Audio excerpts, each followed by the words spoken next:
حضرت موسیٰ کے بددعا سے سب پتھر بن گیا۔ دوستو، جب فرعون اور ان کے قوم کے حق کو قبول کرنے سے انکار کیا اور اپنے گمراہی اور کفر پر قائم رہی، ظلم اور سرکشی اختیار کی، تو موسیٰ علیہ السلام نے اللہ تعالیٰ سے فرمایا، یا پروردگار، تو نے فرعون اور ان کے لوگوں کو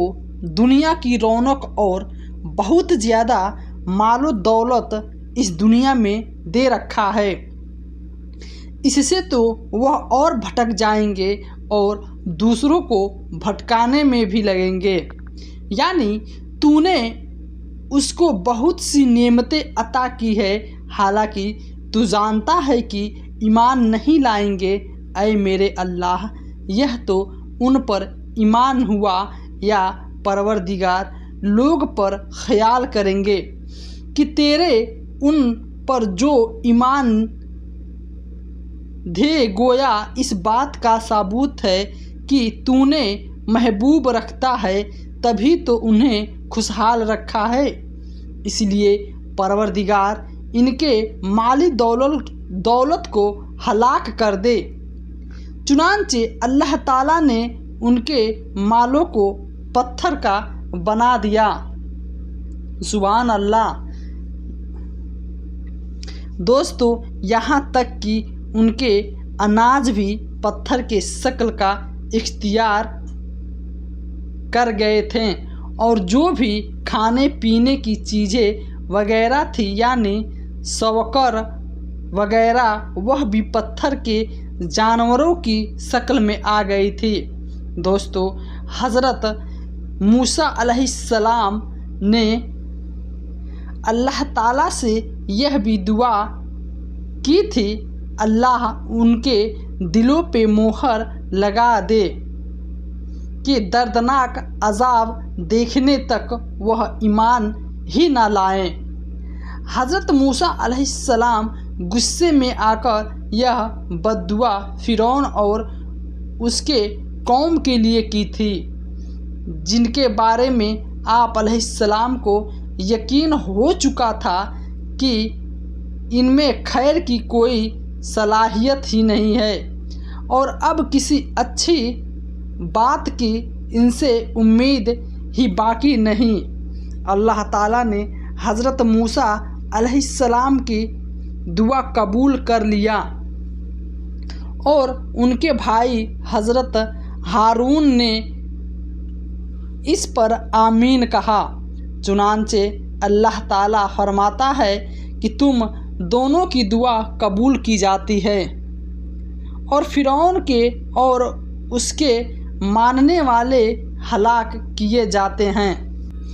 حضرت موسیٰ علیہ السلام کی اس دعا کو قبول کرنے کے بعد اللہ تعالیٰ نے آپ علیہ السلام سے کہا کہ اے موسیٰ، تمہاری دعا قبول کی گئی ہے، اور اب تم بھی اس طرح میرے حکم پر جمے اور قائم رہو، اور میرے ہی کام نافذ کرو۔ دوستو، اس دعا کے 40 سال بعد فرعون سمندر میں ڈوب کر ہلاک ہو گیا، اور بعض روایتوں میں کہا گیا ہے کہ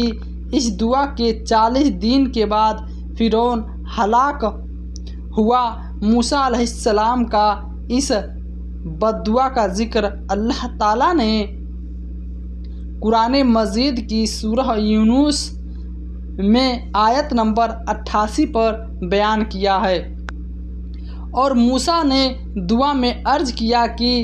ہمارے رب، ہم کو یہ بات معلوم ہو گئی کہ آپ نے فرعون کو اور اس کے سرداروں کو دنیاوی زندگی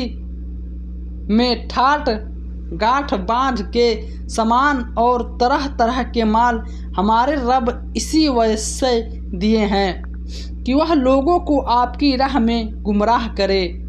ہمارے رب ان کے مالوں کو تباہ اور برباد کر دیجیے، اور ان کے دلوں کو زیادہ سخت کر دیجیے، جس سے ہلاکت کے حقدار ہو جائیں سوئی ایمان نہ لا پائیں۔ یہاں کی دردناک عذاب کے حقدار ہو کر اس کو دیکھ لے۔ موسیٰ علیہ السلام کی اس بد دعا کو قبول کرنے کا ذکر اللہ تعالیٰ نے قرآن مجید سورہ یونس آیت نمبر 89 میں کیا ہے۔ فرمایا ہے کہ تم دونوں کی دعا قبول کر لی گئی ہے، سو تم اپنے سبھی کام پر ثابت قدم رہو اور ان لوگوں کی راہ نہ چلنا جن کو علم نہیں۔ آخر میں اللہ تعالیٰ سے دعا ہے، یا پروردگار ہمیں تکبر، گھمنڈ اور گناہ سے بچنے کی توفیق عطا فرمائے، آمین۔